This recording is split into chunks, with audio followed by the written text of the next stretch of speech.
Konami, my guys.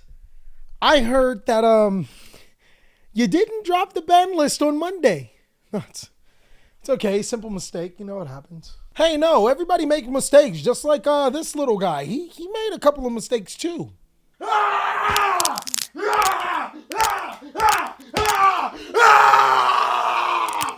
Just don't make the mistake again. What's going on with y'all, big dog? And it is Tier List Tuesday. I mean, it is actually day 12 of waiting on the forbidden list that we still haven't gotten, but who's counting? Who's counting? Today for Tier List Tuesday, I'm gonna be giving you the top budget Yu-Gi-Oh decks for May 2023. That's right, big dog. Since the last time we went over budget decks, things have changed and there are a ton of great budget Yu-Gi-Oh decks. Some decks that I didn't even think were budget that are pretty good inside of this format, and I'm going to be breaking down just about every single one of them. On top of that, big dog, I actually been reading the comments. You'd be proud of me. I'm going to be including some strategies that you guys mentioned down below, so if you guys have any other strategies you want me to include, or if you have a particular tier list you want me to do, go ahead and let me know. Jay Jeffrey lets me know all of the time. With that being said, big dog, I got 5 different categories here.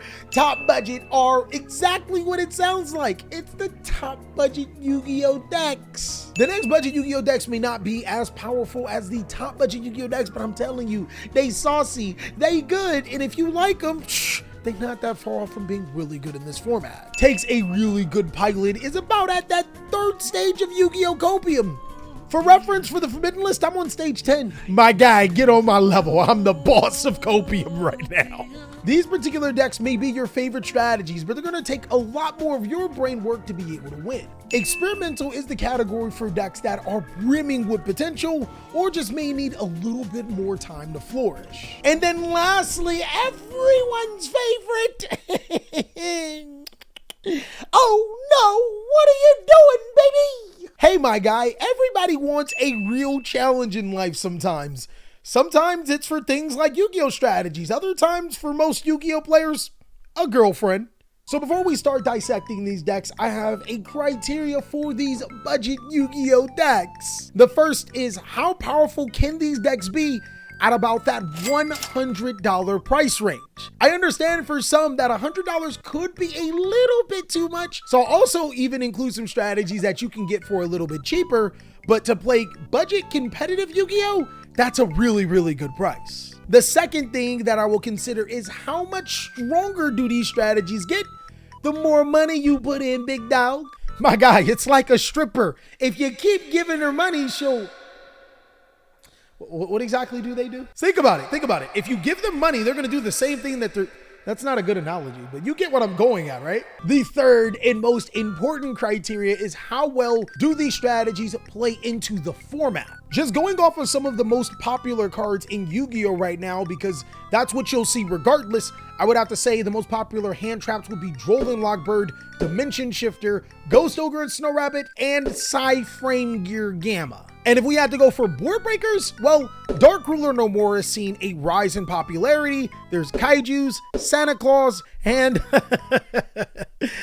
Great Beast of the Sky. Great Beast of the Sky, please hear my cry.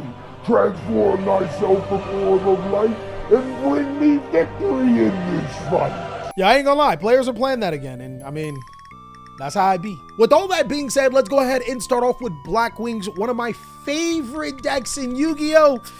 I've actually been destroying Master Duel with this particular deck, and of course, if you want to see me do that, you can always catch me on stream on Twitch, TheCaliEffect at 11 a.m. Pacific Standard Time. In the TCG, we got it down bad.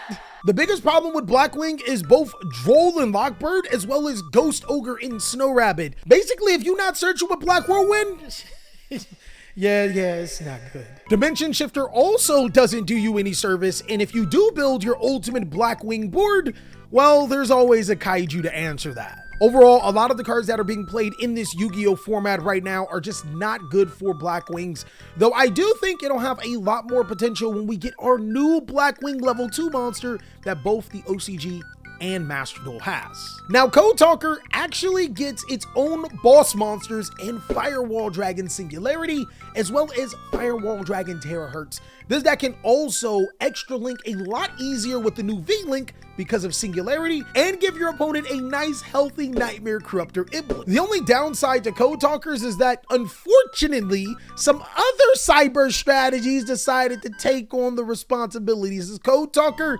and I ain't gonna cap, the small world lines for this other deck is better. By no means is this deck a bad Yu-Gi-Oh deck, and if you are on a genuine budget and cannot afford some of the other cyber strategies, this one's still really viable. You just gotta play a little bit better than it would be with some of the other cyber stacks. Neshi really might be mad at me, but where would I put Crystal Beast? That's about right. It's a real challenge right now. Crystal Beast was at its best when decks were super graveyard reliant because it could search field spell cards. It would search cards like Necro Valley to completely shut down the opponent. Nowadays, making a Baguska pass that's not the move, my friend. My biggest problem with Crystal Beast is that some of the most powerful cards, its boss monsters, require you to play the bad Crystal Beast monsters. And when Arnold Schwarzenegger is voice acting your third best Crystal Beast card, we're down bad.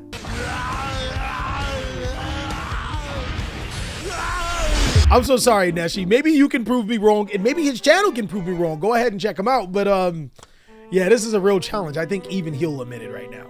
Dark World is one of the best budget decks when it comes to terms of buy 3 structure decks, and you pretty much have a very playable Yu-Gi-Oh strategy.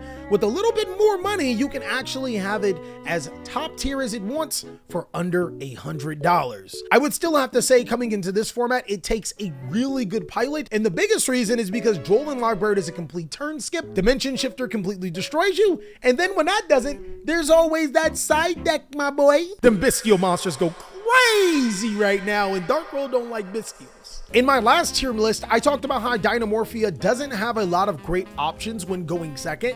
I think I might have to retract that a little bit, as this deck is getting better at going second. Wannabe can get you into more trap cards. Then there's also Dynamorphia Intact. Someone pointed out that this card can be used to be able to stop cards like Ash Blossom and Joyous Spring.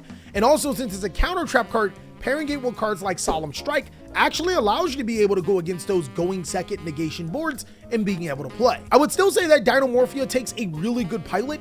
Its ceiling is capped. It is a very cheap deck in the Yu-Gi-Oh card game. I think maybe about $70 gets you a maxed out everything you can get for the deck, and it's a very fun deck to play, but you have to know the ins and outs and hope to God you never go into time, because you're not winning with 69 life points, but you kind of winning if you got 69 life points. My guys, even if you lose the game, just look at his girl and be like, I got 69 life points, and it's a W. Now, last month when we talked about budget decks, I actually had Dogmatica extremely high for Cyberstorm access, but now after playing it a little bit more and understanding the deck's weaknesses as well as its strengths, I would have to say that it's inexperimental. The best thing about this deck is that if it goes uninterrupted going first, you're probably winning the game. Knocking 10 cards out of your opponent's extra deck, yeah, that's another W.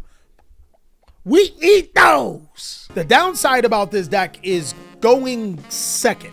Yeah, you're not going to be able to do much there. One thing that I almost love about Dogmatica is that it actually is one of the decks that can use Ultimate Slayer the best. But other than that, I still think that it's going to take a little bit more time and maybe some better going second synergy with the entire deck to make it really competitive. Now, Tron actually has some really big obstacles in this format. I talked about how Dimension Shifter as well as Droll and Logbird were extremely problematic, and that's really a big problem for Tron. Also in the Catch-Tira matchup, Catch-Tira and Riceheart might as well just be an FTK if you're going second. Overall, even with all of that, I still have to put Tron in, it might be my copium sitting in, but I'm gonna say the next budget. And here's the reason.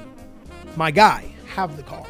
If your opponent does not Droll or Dimension Shifter you, this deck is crazy. Being able to summon Black Magician Chaos Max to pretty much win the game is insane right now. I absolutely love how this deck can play through all of the other hand traps too, as well as being able to break boards that don't have Macrocosmos-like cards on the field. This could be a really solid deck. You just have to understand where the weaknesses are, and as long as there's more ritual support coming out, this deck pretty solid. And almost for that exact same note, I'm gonna make another bold take. I'm gonna say heroes are in the best spot that they've been in a very long time.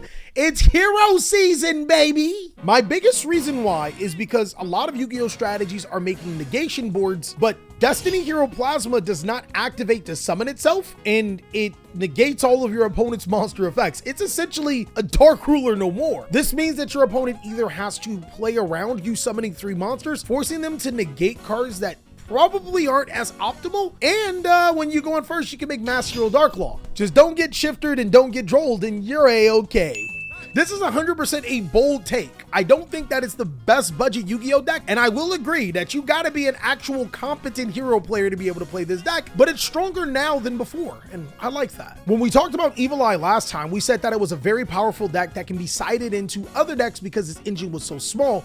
It gives you the ability to be able to get those high-end budget cards that are transferable to other decks. Overall, this deck still does take a really good pilot. Kaijus are this deck's biggest weakness, not Droll and Lockbird because you don't search too much, but losing your Evil Eye monster that you have equipped with a Selene that's almost invincible is pretty much an L. The good thing about it though is that your opponent needs to be able to have that Kaiju to be able to out your monster because nothing else ain't. Exo Sisters got revitalized with the new Dryer in Sakitama. I think that this deck is a solid budget Yu-Gi-Oh deck. Unlike Heroes in Drytrons, which will probably always get support, Exo Sister seems to be capped at a certain price point. Putting cards in like Triple Tactics Thrust does make the deck better as it allows you to search cards like Dark Ruler No More or your Exo Sister trap cards for when you get negated. But overall, this deck at best is a better Crystal Beast deck because you can play those floodgates like Dimension Shifter and Necro Valley, but its biggest draw is that it does have boss monsters that can win the game fairly quickly and also can make Divine Arsenal AA Zeus easily. Plus, I heard personally if you play Exo Stepsisters in Alabama, you'll never lose a game. I'm gonna test that theory out. Hey, I am 100% playing Exo Sisters at YCS Alabama. I'm not losing. I'm not losing. Sweet home Exo Sisters. Unfortunately for players, you might not like this, but Fluendereese is 100% hands down a top budget Yu-Gi-Oh deck. The new spell card, Time Tearing Morganite, I actually did not think was a great card. Fluendereese definitely proved me wrong. My guy, this is a deck that's built on normal summoning, and its biggest weakness is that you stopped its normal summon, but with Time Tearing Morganite, you ain't stopping its normal summon. It gets another one. Ah, yes. Normal summon on normal summon on normal summon. 3 normal summons to start your turn and then the other normal summons. That's fair, right? Also, keep in mind, Fluendereese Impin is no slouch in any way, shape, or form, being able to negate your opponent's special summoned attack monster effects, as well as Harpy's Featherstorm, which can turn off monster effects for the entire game. Looking at you, Super Heavy Samurai, this deck is really, really good. One of the best budget decks in Yu-Gi-Oh right now. Oh yeah, and they main Dimension Shifter. Who would have guessed? Not affected and can play it. Now, TJ has shown me the way of Gold Pride. I'm actually going to take it a little bit further. Gold Pride would probably never make a budget tier list if you're going to talk about Gold Pride Punk. But since Gold Pride Punk, I think, is one of the best decks inside of the Yu-Gi-Oh card game, extremely slept on, a pure Gold Pride deck is still a top budget option. Because of this deck's upgradability to the Punk strategy, which gives it a little bit more power, I think that this deck is a solid choice for players to pick up. Also, have you read Gold Pride Pinballer? Hey, yo, negation board, I don't care. I'm snatching your cards anyways. Hey guys, I bet you can't wait till June when Gold Pride becomes Gay Pride and everybody starts snatching your girl. The gay dude's gonna do it. The gay girl's gonna do it. Your girl's just not gonna exist, bro. She having the hottest time of her life. It's hot girl summer for her. Now, I may be coping, but I love the branded lore. Ice Jade is a lot better than what people are giving it credit. My guy, it can prevent them from activating monster effects. Literally, it's a better skill drain. It can summon the level 10 synchro monster that I've been crazy over. My guy, have you read it? Jimmer is like, oh my god, it's good. And it makes big beefy monsters the chunky boys. You know how much we like chunky Yu-Gi-Oh cards. Thicker than a Snicker, a real challenge for a Ice Jade actually takes like the biggest brain of all Yu-Gi-Oh players to be able to pilot. And another thing that I've noticed is that simple disruptions can really throw off the entirety of the strategy. I think that the new Ice Jade Ron helps the deck out tremendously, but it still does need a lot more to make it that deck that's really, really competitive. Somebody said it was better ice barriers. It is better ice barriers. I'll give it that. Labyrinth ironically got cheap. I never would have thought. Like, the cards actually fallen in price to where you can build a Labyrinth deck for about that $100 range. Labyrinth has actually had 6 national tops over the course of this month. It is a top budget Yu-Gi-Oh deck, if not one of the best. I gotta say, I was completely wrong about Labyrinth. I thought that it would completely slip out of competitive contention because of negation boards. But one thing that this deck does best, wannabe. I mean, it wants to be an amazing deck, so it does things that an amazing deck does. Going first, Floodgates like Gozen Match and Skill Drain is really good in the current Yu-Gi-Oh meta, but even going second, you know, you interact with your opponent's negation board and then you flip up Skill Drain at the end, and now you're playing. Also, going first, yeah, this deck's crazy and it doesn't care about any of the hand traps I just mentioned. I also talked about earlier how Marine Cess was struggle busing, but right now the results, it's actually doing really well despite the odds against it. This is a deck that does struggle sometimes against Ghost Ogre and Jolin Lockbird, but overall, this is a deck that can play enough hand traps to be able to get another turn when you Ghost Ogre and Jolin lock it. Also, to touch up on Ghost Ogre and Snow Rabbit, a lot of Marine Cess players are playing a Marine Cess monster name is Marine Cess Vaseline. It can protect your Coral and enemy from the Ghost Ogre, which is pretty good and allows you to combo. Deck's not necessarily scared about a ton of kaijus because the inboard doesn't matter. Again, those hand traps can carry you to be able to break your opponent's board and make whatever you want. You got to consistently draw those cards, and this deck can consistently make its board. Also, guys, keep in mind, World Sea Dragon Zealantis is still a good Yu-Gi-Oh card, my friends. When all else fails, just banish the board and don't give it back to him. If you guys remember how I was talking about how a Cybers deck stole what Code Talkers were doing, that's MathMech. The only unfortunate thing about MathMech is that it is getting a lot more expensive. My guy, MathMech Sigmas are $15. It's a super rare. I remember back in the day when MathMech was just a $50 powerful Yu-Gi-Oh deck. It is the best deck on this tier list though, so if you are looking to get into the competitive game, then MathMech is probably your answer unless the Forbidden List catches you, which, I mean, I guess your skills are transferable to another Cybers deck. Hey bro, if they complain enough, Access Code Talker might get banned. Maybe. Ninjas by no means are a bad Yu-Gi-Oh deck. They just are way better when you can use cards like Book of Moon offensively and defensively. That card isn't as good in this format, and therefore I would put Ninjas in experimental. I actually just so happen to have had a game with me playing Ninjas against TJ. Didn't turn out well, but it shows you how powerful Ninjas still are and how good they still can be. There are some things that I really like about Plunder Patrol. The first thing is that kaijus work extremely well with this deck. Being able to tribute off your opponent's monsters gives you attributes for your Plunder monsters to resolve. The thing that I don't like about Plunder Patrol is that certain interruptions really do hurt this deck. Jolin Logbird is not a card that hurts this deck tremendously, but some of the other common ones that are being played right now are, I would say, takes a really good pilot. My biggest problem with Plunder Patrol is that it felt like it was power crept the moment that the new Plunder Patrol ship Jord came out. Can't wait for that wind ship to make the deck really good though, right? Right? We're not getting a wind ship, are we? Plunder Runic has been doing damage over the course of the format though, and though I do think that that deck would be a little bit out of a budget player's expense, you could consider it. And if you do play Plunder Runic, you could be well, I wouldn't even say next for budget because your deck's no longer budget, but hey, next to top budget, right? Rika right now is one of the best decks in the entire game, guys. I would not say play Rika over these decks, but being able to tribute your opponent's monsters for cost, holy mama. Also, Rika does not search a ridiculous amount of times. A lot of times you're going to be searching once or twice, so Jolin Logbird is completely ineffective against this deck. Cyberstorm Access really did drop the ball on its legacy support. Last format in Photon Hypernova, Ninjas were actually a lot betterly ranked. So were Blackwings respectively inside of its Power of the Elements set or Darkwing Blast set that it came out in. Unfortunately, Tellar Knights really do miss the mark even in its own set. The problem with Tellar Knights is that interrupted, its combos result in not much. Uninterrupted, its combos result in not a lot. they're okay. I think the biggest problem with Terror Knight right now is that Konami made it go through a philosophy change. It went from a control-based deck to some weird combo deck that doesn't necessarily make the inboards that can compete with some of the other decks, because those other decks just do those inboards better and with less resources and can do it through multiple disruptions. Terror Knight, not all the time can. And hey, Terror Knight guy, you're moving down. Your video, you made it move down. So Sprite, ironically, is cheap. Never thought I'd hear that.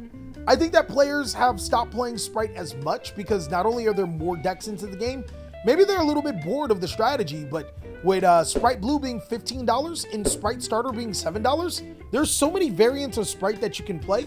I still think that the Melfi version is really, really good, and this is a top budget Yu-Gi-Oh deck. The reason why I would put it this particular way is because Sprite is really good at dodging hand traps, kind of like how my dad dodged my entire childhood. Hey, yo, he went for milk? He'll be back. He'll be back. I ain't gonna cap. When I tell my kids I go for milk, they be like, Daddy, no! They really be crying. I feel welcomed. Sorto is pretty adept. With the right player can play through a ton of hand traps. The only problem is, you know, I don't think that there's a lot of players up for this challenge. I mean, as long as people aren't playing Nibiru, Sword Soul is really good. When they start playing Nibiru, we stop. A lot of players are using Apple Dragon and Sword Soul. I don't think that that card is good enough to play, but hey, as long as you're having success with your Sword Soul deck, that's the only thing that matters. I was playing Sword Soul Iris at one point in time. Trap Tricks is 100% in the takes a really good pilot. Biggest problem with Trap Tricks is that if you're going second and your opponent has big monsters, it becomes really hard, especially if those monsters can negate evenly matched. So you're just skipping your battle phase for nothing. The good thing is that if you go first with Trap Tricks, oh my God, yo, this deck is pretty good at being able to control the game. Also, if I had to pick a structure deck, Trap Tricks would definitely be the best structure deck to pick between that, Dark World, and Crystal Beast on this tier list. The branded deck isn't here because the branded cards are expensive. I think that the new Tri-Brigade spell card is pretty cool. The problem is that you already need a Link monster on the field to be able to operate. Had that card have been worded differently, Tri-Brigade would be a lot better. But other than that, it is power crept as a pure deck. As a Lyraless deck, I think it does have a little bit more potential. And lastly, Umi actually has some really good matchups right now. Because it can play Dimension Shifter and doesn't need to search a lot, I would say it takes a really good pilot. This could be a deck that can actually win a lot of matchups just because of the hand traps that it avoids, but also has some really cool locks and plays a goes and match like card in Karyushin. My biggest and only problem with the deck would probably be going second, but I think that could probably be solved with Gam Seals, Kaiju cards, and maybe even Dark Ruler No Mores alongside of summoning Karyushin, because it can break a board without activating its effect. And that's all that I have for the budget tier list for May 2023. Let me know if I got something wrong, maybe if there's a strategy that I missed, but also if you want to see a different type of tier list, let me know as well as check out these videos, and I'll catch you on the next one.